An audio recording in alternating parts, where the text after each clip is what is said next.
मैं पूछना चाहता हूं, सनातन महान है कि नहीं? कौन कौन मानता महान है? सनातन महान क्यों है? भगवान ने प्रमाण दिए। सनातन महान इसलिए है क्योंकि हनुमान जी कलयुग में साक्षात होकर के विराजमान। सनातन धर्म को छोड़ करके, साधु संतों को छोड़ करके मैं दूसरे धर्मों के लोगों के साथ कहना चाहता हूं, तुम में अगर औकात है तो हमारे हनुमान जी का 5 मिनट सामना करके बता दो, हम पूरी जिंदगी भर तुम्हारी गुलामी करने के लिए तैयार हैं।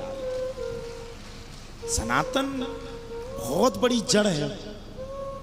इन्हें तो पूरी कोशिश की, राम मंदिर को मिटा करके क्या किया? हर जगह टारगेट किया। मैं किसी एक पक्ष को टारगेट नहीं करता हूं, मैं किसी एक पक्ष के खिलाफ नहीं हूं, लेकिन मैं अपने धर्म का कट्टर था, कट्टर हूं, और जब तक जिंदगी है तब तक कट्टर ही रहूंगा। मुझे भी कई लोग धमकी देते हैं, बाबा समय आने पर उड़ा दिए जाओगे। मैं उनसे कहना चाहता हूं, जब तक मेरे सनातन में कृपा है और जब तक मेरे बालाजी की कृपा है, जब तक मलुक पीठाधीश्वर भगवान की दया है, तब तक तो तुम्हारी औकात नहीं कि बाबा को हाथ लगा दे कोई। और मैं ऐसा गलत भी क्या कर रहा हूं, कोई मुझे हाथ लगाएगा? मैं किसी के खिलाफ थोड़ी ना बोल रहा हूं, मुझे किसी से मतलब ही नहीं, इतना टाइम ही नहीं कि मैं किसी के खिलाफ बोलूं, लेकिन मैं अपने सनातन के लिए जरूर बोलूंगा, ये मेरा अधिकार है। और मैं भी आप सबसे कहना चाहता हूं, प्रार्थना करके अपने धर्म के लिए जरूर बोलो। जहां धर्म की बात आ जाए वहां पर डट करके खड़े हो जाओ, सामना करो। ये मत सोचो अरे यार हम लड़ पड़ेंगे, हमारा क्या होगा। ना ना ना ना ना, जब धर्म ही नहीं रहेगा, कंधे से ऊंची कभी छाती नहीं होती है? और हिंदू से बड़ी कोई जाति नहीं होती है। हाँ, अच्छा सही बात बताना, हिंदू कौन कौन बैठा है यहां? आप बताओ, ब्राह्मण कौन है? क्षत्रिय कौन कौन है? वैश्य कौन कौन है? वैश्य, वैश्य मतलब होता है, हाँ, कौन कौन है वैश्य?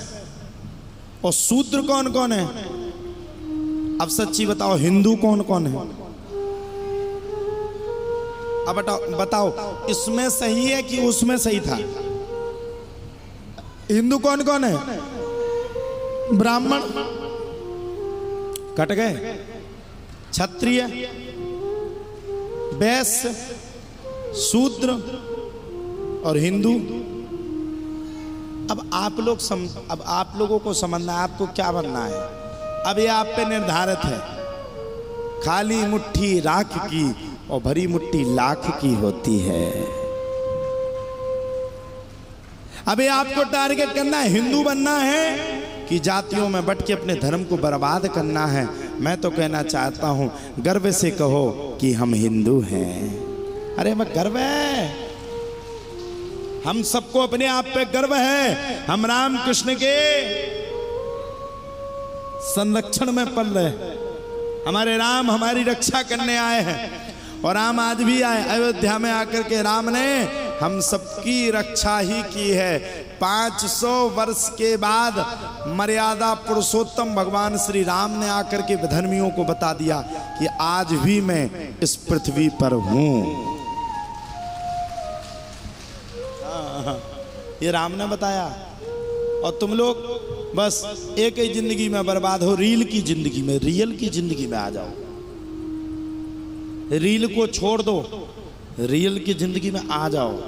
और जिस दिन रियल की जिंदगी में आ जाओगे ना, मैं कहना चाहता हूं, भगवान के सामने भी जाते हैं आजकल लोग तो वो रील बनाते हैं।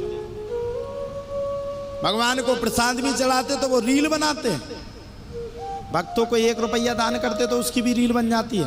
कोरोना के समय में 1 किलो आलू 10 आदमी फोटो खिंचवा रहे हैं। हाँ, सही है कि नहीं? 1 किलो आलू दे रहे, 10 आदमी फोटो खिंचवा रहे हैं कोरोना के समय में आलू वितरण करते हुए। हाँ? हाँ? बताओ। इसलिए मैं प्रत्यक्ष रूप से आप सबसे कहना चाहता हूं, रील को छोड़ करके जिंदगी को रियल बनाना शुरू कर दो, आपका कल्याण हो जाएगा, कल्याण हो जाएगा।